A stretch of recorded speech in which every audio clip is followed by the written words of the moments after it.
located here in New York City, so I'm on the East Coast with some of you. We're going to go through some of the lecture part, and then there'll be a hands-on activity. And for those of you in a big group, you might want to divide up in terms of how you do these activities, but we'll get to that in a little bit. So first, we'll just go with a little bit of introduction. I'll just tell you that I've been involved in clinical research for over 35 years. I started out in academia as a coordinator, held many different roles, transitioned to industry, started out as a CRA, study manager, ended up in quality roles, site selection specialist and quality oversight, and for the last 4 years have been independently consulting in the arena of quality oversight and training. So that's my story. We're going to be able to apply your understanding of the GCP standards, most critical to core clinical research job functions. We're also going to explain the role of quality systems in the GCP environment.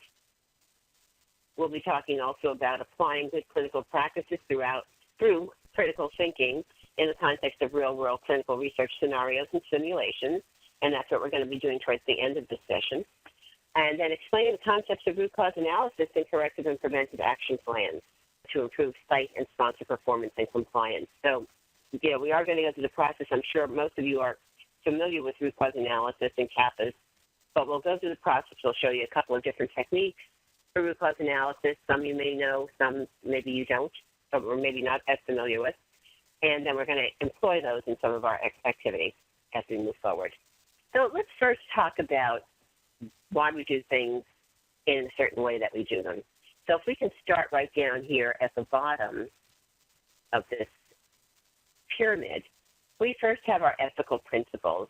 I'm sure you're all very familiar with, Nuremberg Code coming out of the Nazi war crimes of World War II.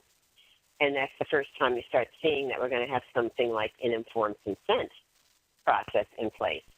So we have the Nuremberg Code, and then what builds upon that is the Declaration of Helsinki, and we have our ethical principles, okay? So that's the very basis or the foundation, shall we say, our ethical principles. From that, we then have our ICH guidelines. The E6 is the one that really deals with GCP, and that's sort of our Bible to go by. So our ICH we have here. Then that's the more global, okay? The ICH is the global. It's the, remember, it's the International Conference on Harmonization. So it's the global principles. And then we have our local regulations. So local and country laws. We have the EU directive. We have the FDA, which comes into play with the 21 Code of Federal Regulations, if you're in the U.S. And then on top of that, after we refine this some more, we then have guidance and SOPs that are company-specific. So, okay, we start with our, as you can see, we start with our basic principles of ethics and then build with the regulation guidance, so what the laws are, what the guidances are, and then we come right down to the most specific, or probably the most restrictive, is how your company, or if you're at a site, it would be your institution or your site rules, how they come into play. And we start getting into all sorts of specifics like IRB SOPs and company-specific SOPs and so on. So that's sort of how we look at things here, how we apply the principles. Now, there are 13 basic principles of GCP. The first one, this is actually coming from the E6, the ICH E6. So let's kind of go through them and kind of think about what they mean in the day-to-day activities of our clinical research.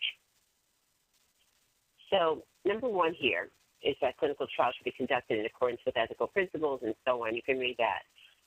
What happens if our institution policy doesn't agree with maybe the protocol requirements, or we have an institution, even a site, we may have a site that their SOPs don't agree with our own sponsor SOPs, or the site's SOPs don't agree with something in the protocol, like a standard of care is different than what you're asking for in the protocol. So what happens in those situations? The example that we could use is an institution does not allow specimens to be collected and stored for indefinite use, but the protocol requests this.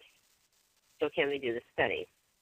So you want to take a look at why the institution may not allow this. Is it unethical? Is it a business decision? Or is it to protect the patient? So you want to take a close look at that before you come up with some sort of resolution or compromise in terms of a solution in terms of whether or not the study can be done at that site.